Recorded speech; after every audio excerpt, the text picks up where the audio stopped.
The sight of flying foxes feasting on fruit trees around Sydney and the Central Coast could soon be a thing of the past. The state government's announced a $5 million package to help fruit growers with the cost of putting up exclusion netting.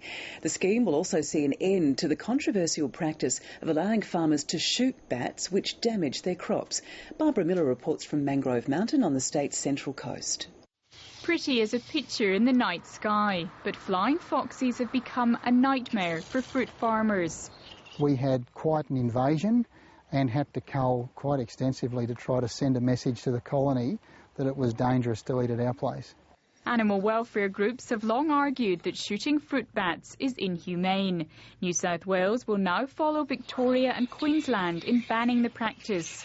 Culling will be phased out over the next 3 years, except in exceptional circumstances. The announcement today is a great win-win-win for all parties involved in this. Fruit growers in the Sydney Basin and Central Coast region are also being offered grants to help with the cost of exclusion netting. That is our food bowl, and farmers and the conservation groups have worked with us on this.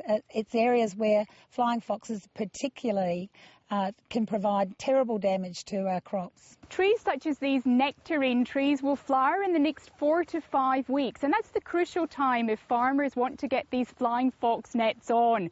The government is offering them 50% of their costs, up to $20,000 per hectare.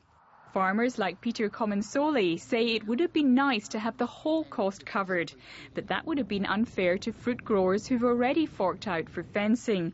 And there are other advantages. It also has the effect of getting me to drive the contractor to the lowest possible price, rather than just having government money sloshing around and, whatever.